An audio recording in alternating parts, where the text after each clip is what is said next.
ধর্মাবলম্বী আমাদের হিন্দু ভাইদের বোনদের আমরা বলতে চাই, আমরা আপনাদের মন্দির পাহারা দিয়েছিলাম সংকটকালে, আপনারা এই কথাটা স্বীকার করছেন। যারা আমাদের চট্টগ্রামের অ্যাডভোকেট সাইফুল ইসলামকে শহীদ করেছে, তাদের সাথে আপনাদের কোনো সম্পর্ক নাই। এই খুনি সন্ত্রাসীরা মূলত দেশের বাইরে থেকে শেখ হাসিনার নির্দেশে কতিপয় গুন্ডারাই কাজ করতে হবে। প্রথম কথা হচ্ছে, আল্লাহ সুবহানাহু ওয়া তাআলা এই পৃথিবীতে মানুষকে সৃষ্টি করেছেন। লাকাদ খালাকনাল ইনসানা ফি কাবাদ, আমাদেরকে পরিশ্রম প্রিয় করে সৃষ্টি করেছে, পরিশ্রমী করে সৃষ্টি করেছে।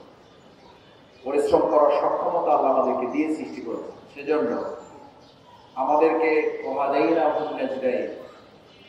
আমাদেরকে দুটো রাস্তাও তিনি দেখে দিয়েছে, একটা সরল সঠিক পথ আর একটা গোমরাহি বিভ্রান্তির পথ। আমাদের দায়িত্ব হচ্ছে পরিশ্রম প্রিয়তার মধ্য দিয়ে আমরা যেন প্রমাণ নয়, ইয়া আইয়ুহাল ইনসান ইন্নাকা কাদিহুন, এই পরিশ্রমের মধ্য দিয়ে আমরা এমনভাবে আল্লাহর দিকে যাই, ইন্নাকা কাদিহুন ইলা রাব্বিকা কাদহান ফামুলাকি। আমাদের এই পরিশ্রমের রাস্তাটা যেন দুনিয়ার কোনো সম্মান মর্যাদার জন্য না হয়, পরিশ্রমের রাস্তাটা হবে আল্লাহর সাথে সাক্ষাতের জন্য। আজকে আমি আপনাদের এখানে যারা আছেন তাদের বিবেকের কাছে জানতে চাই, সম্মানিত ভাইয়েরা, আমার শ্রমিক বন্ধুগণ, বাংলাদেশের এমন দুই একটা শ্রমিক সংগঠনের নাম কি বলা যাবে যারা আমাদের শ্রমিকদের এই সমাবেশ ডাকার পর তারা আমাদেরকে আল্লাহ, আল্লাহ রসুল এবং তার সাথে সাক্ষাতের কথা মনে করিয়ে দেয়? এরকম সংগঠনের সাথে অনেক আছে না নাই? আলহামদুলিল্লাহ, বাংলাদেশ শ্রমিক কল্যাণ ফেডারেশন আপনাদের শুধু দুনিয়ার প্রাপ্তির কথা বলে না, দুনিয়ার সংক্ষিপ্ত জীবন, এই সংক্ষিপ্ত জীবনে কিছু পেতে পেতে যদি আমরা চূড়ান্ত সফলতা পরকালে আল্লাহর সাক্ষাৎ পেয়ে যাই, তাহলে দুনিয়ার কিছু ক্ষতি হলেও আমাদের তাতে কিছু যায় আসে না। আজকে আমি আপনাদের কাছে জানতে চাই, আমরা কি সেবার জন্য শ্রমিক কল্যাণ ফেডারেশনে থাকবো যে আমরা দুনিয়ার কিছু ক্ষতি যদি হয়ও আল্লাহর সাথে সাক্ষাৎ করে কালকে আমাদের কঠিন ময়দানে বিনা হিসাবে জান্নাতে যাওয়ার রাস্তা যদি আল্লাহ তাআলা এটাকে কবুল করেন, এই রাস্তায় থাকতে কি আমরা রাজি আছি? সবাই রাজি আছি ইনশাআল্লাহ। দ্বিতীয় কথা হচ্ছে, আমাদের প্রিয় মাতৃভূমি বাংলাদেশ বহু সময় বহু শ্রমিক আন্দোলনের কথা আমরা শুনেছি। এখন তো আমরা আবার শ্রমিক সন্তোষ অসন্তোষের কথা শুনি। আসলে শ্রমিক অসন্তোষ দিলে কিছু নেই, এগুলো হলো ছাত্রলীগ, যুবলীগ, সন্ত্রাসলীগ, যারা এতদিন মানুষের উপরে দৌরাত্ম্য করেছে, সন্ত্রাসী করেছে, অন্যায় করেছে, অপকর্ম করেছে, দুর্নীতির মাধ্যমে টাকা কামিয়ে এখন পালাবার জায়গা পাচ্ছে না, তারাই শ্রমিক সেজে এই শ্রমিক অসন্তোষের তৈরি করছে। আমরা খুব শক্তভাবে বলতে চাই, বাংলাদেশকে অস্থিতিশীল করার জন্য যদি এখন কোন একটা দলের নামে, মতের নামে কেউ রিক্সা শ্রমিক লীগ হয়ে যাচ্ছেন, কেউ ফেসবুক লীগ হয়ে যাচ্ছেন, কেউ তাঁতি লীগ হয়ে যাচ্ছেন, কেউ আমাদের শ্রমিক সংগঠনের শ্রমিক লীগ হয়ে যাচ্ছেন, কোন লীগের পরিচয় দিয়ে বাংলাদেশের অর্জিত এই নতুন স্বাধীনতাকে আর প্রস্তাবিত করা যাবে না।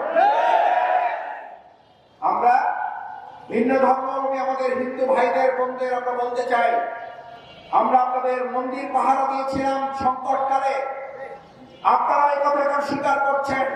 যারা আমাদের চট্টগ্রামের অ্যাডভোকেট সাইফুল ইসলামকে শহীদ করেছে, তাদের সাথে আপনাদের কোনো সম্পর্ক নাই। এই খুনি সন্ত্রাসীরা মূলত দেশের বাইরে থেকে শেখ হাসিনার নির্দেশে কতিপয় গুন্ডারাই কাজ করতে হবে। আমাদের একটা কথা গ্রামে মাঝে মধ্যেই বলা হয়ে থাকে যে আমরা যখন কোন কাজ সম্পন্ন করি, আমাদের উপরে মাথার উপরে জগদ্দল পাথর সরাইছিল, কিন্তু পাথরের পরে এখন কিছু বালি, রড, সুরকি এগুলো রয়ে গেছে। আরে ভাই, তোমাদের পাথর কি আমরা মোকাবেলা করেছি? আমাদের শহীদ শ্রমিক নেতৃবৃন্দরা তোমাদের এই সব ইট বালি পাথর আমাদেরকে আর কিছুই করতে পারবে না। আমি শ্রমিক ভাই বোনদের কাছে, এখানে বন্ধুরা যারা আছেন, আমাদের সুধী মন্ডলী অত্র এলাকায় যারা আছেন, আমি দায়িত্বহীন কণ্ঠে কথা বলি, আজকে বাংলাদেশে যত সংস্কার হচ্ছে, বাংলাদেশে যত আন্দোলন হচ্ছে, সমস্ত আন্দোলনের একটাই মুক্ত পথ হচ্ছে, যতদিন ইসলাম প্রতিষ্ঠিত না হবে ততদিন পর্যন্ত শ্রমিকদের মূল অধিকার কেউ প্রতিষ্ঠিত করতে পারবে না। কারণ বীরনবী মুহাম্মদ রাসূলুল্লাহ সাল্লাল্লাহু আলাইহি ওয়াসাল্লাম বলতেন, আমি হচ্ছে শ্রমিকদের বন্ধু। আজকে শ্রমিকদের বন্ধু সেজে যারা আসছেন, মূলত তারা শ্রমিকদের অধিকার লুণ্ঠন করেছেন। শ্রমিক বন্ধুত্বের কথা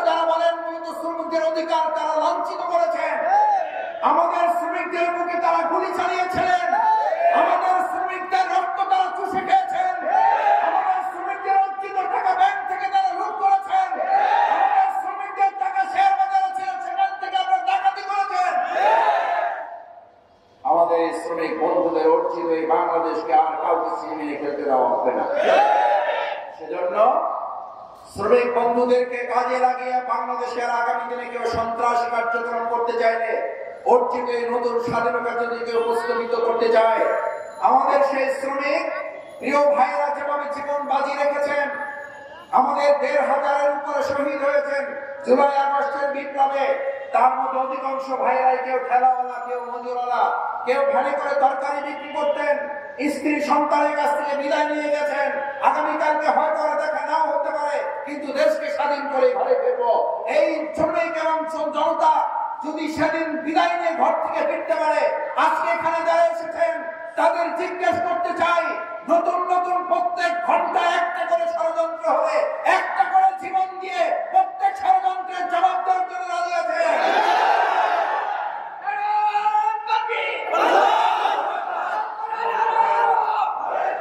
আজ আমাদের শ্রমিকদের সবচেয়ে বড় কষ্টের জায়গাটা কি?